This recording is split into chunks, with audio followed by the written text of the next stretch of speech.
नमस्कार प्रिय दर्शकों, मैं यशराज तिवारी आप सभी का बहुत बहुत स्वागत करता हूं प्रोफेशनल एस्ट्रोलॉजी पर।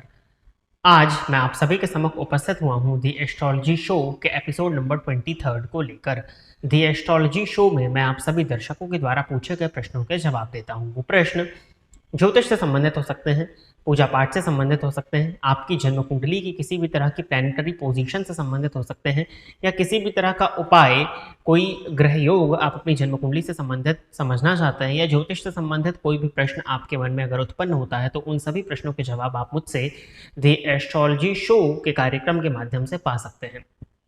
क्या करना होगा आपको अपने प्रश्नों को पूछने के लिए? इसी वीडियो के कमेंट सेक्शन में जाइए और कमेंट सेक्शन में जाकर के अपने नाम के साथ में अपना एक स्पेसिफिक प्रश्न वहां पर दे दीजिए। जैसे ही द एस्ट्रोलॉजी शो का नेक्स्ट एपिसोड आता है, मैं आप सभी दर्शकों के द्वारा पूछे गए प्रश्नों के जवाब को लेकर के उस नेक्स्ट एपिसोड में उपस्थित हो जाऊंगा।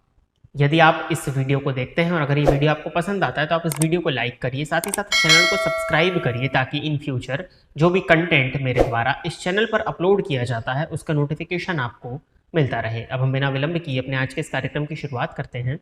और आज के इस कार्यक्रम का जो पहला प्रश्न है ये पार्था सारथी लोध जी का है। इन्होंने पूछा है कि नमस्कार सर, क्या शनि सेकंड हाउस में प्लेस्ड हो और मेष लगन की कुंडली हो तो फाइनेंशियल कंडीशन अच्छा होता है? मेष लगन की जन्म कुंडली में धन भाव के स्वामी शुक्र बनते हैं और लाभ भाव के स्वामी शनि बनते हैं।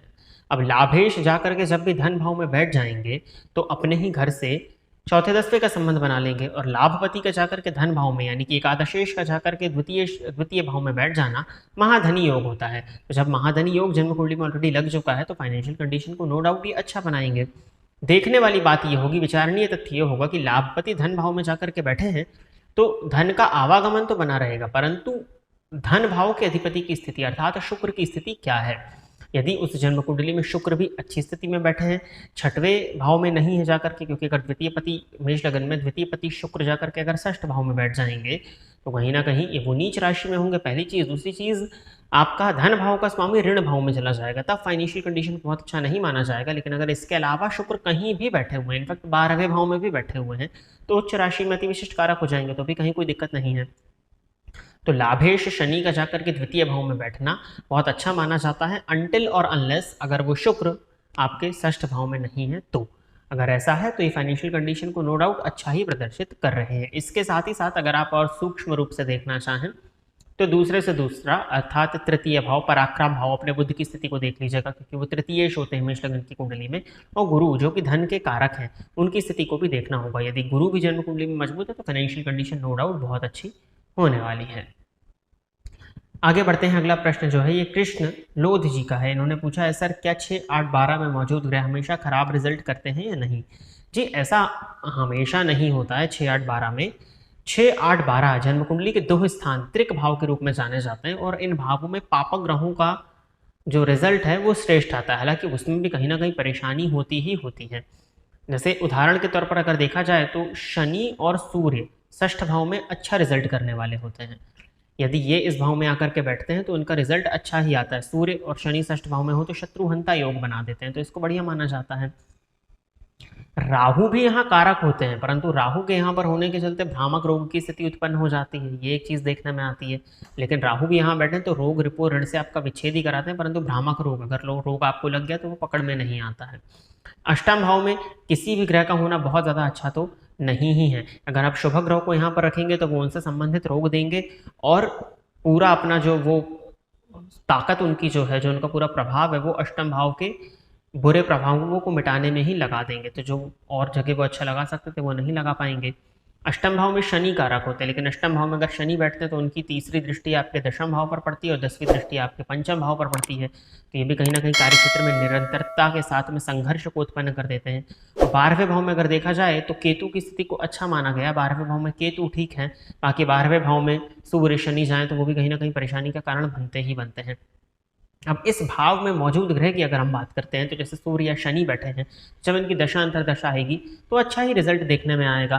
परंतु इन भावों में ग्रहों के प्रभाव को हमेशा खराब क्यों कहा गया, इसके पीछे कारण है। देखिए, 12वां भाव समझ लीजिए व्यय का है।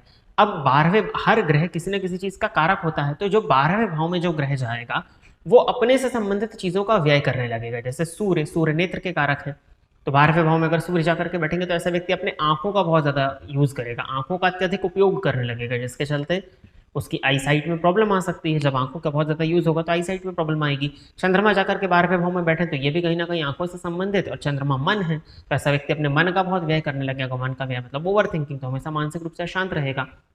मंगल 12वें भाव में जाकर के बैठेंगे तो अपने पराक्रम का, अपने पुरुषार्थ का, अपनी मांसपेशियों का जबरदस्ती अनायास व्यय करता रहेगा, फालतू में व्यय करेगा तो कहीं ना कहीं वो परेशानी का कारण बनेगी। बुध 12वें भाव में जाकर के बैठेंगे तो व्यक्ति ज्ञान बांटने में महारथी होगा, बहुत ज्यादा बोलने वाला हो जाएगा पापा ग्रहों के प्रभाव में होने से।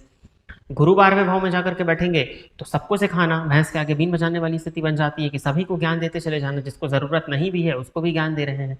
12वें भाव में शुक्र का होना बहुत अच्छा माना जाता है, ये व्यक्ति को अति सौभाग्यशाली बना देते हैं। 12वें भाव में शुक्र हो तो शुक्र भोग के कारक है और 12वां भाव भी व्यय का है, तो यहाँ पर शुक्र का होना बहुत अच्छा है। परंतु इससे में भी परेशानी आती है कहीं ना कहीं, अगर ये 12वें भाव में बैठे हुए शुक्र किसी पापक ग्रह की शनि या राहु की दृष्टि से दृष्ट हो जाए तो ऐसा व्यक्ति अगर पुरुष है तो अपने स्पर्म का अत्यधिक व्यय करने लग जाता है, तो वो भी कहीं ना कहीं परेशानी, जिसको आगे चल करके उसको संतान उत्पत्ति इत्यादि में परेशानी का सामना करना पड़ता है। 12वें में शनि हो, राहु हो तो आपने देखा ही कि कारागारी हो। 12वें में केतु को भी मोक्ष प्रदायक माना गया है, तो वो 12वें भाव के स्वामी की स्थिति को देखना होता है। अष्टम भाव में कोई भी ग्रह जाता है तो उसके स्वतंत्र प्रभाव में कहीं ना कहीं वो गुप्त हो जाते हैं, और षष्ठ भाव को मैंने आपको बता ही दिया। तो इस तरह की स्थिति होती, इसीलिए 6, 8, 12 भावों में ग्रहों को उतना अच्छा नहीं माना गया। बट हाँ, आप हमेशा उसको खराब नहीं बोल सकते, देखना होगा। हो सकता है 6, 8, 12 भाव में बैठा हुआ ग्रह स्वराशि का हो, या 6वें, 8वें, 12वें का स्वामी ही 6वें, 8वें, 12वें में बैठा हो, लग्नपति मजबूत हो तो विपरीत योग भी बन जाता है।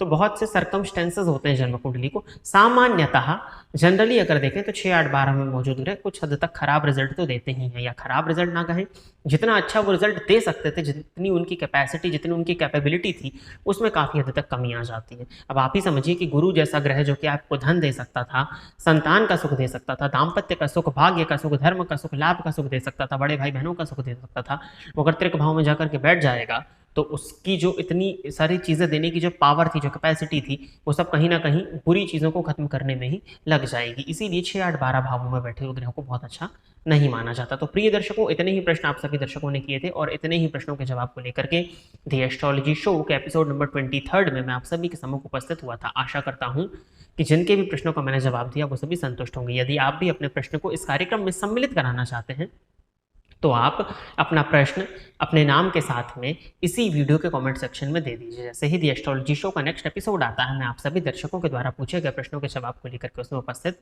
हो जाऊंगा।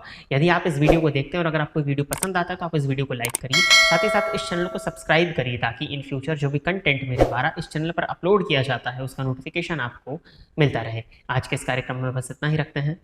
नमस्कार।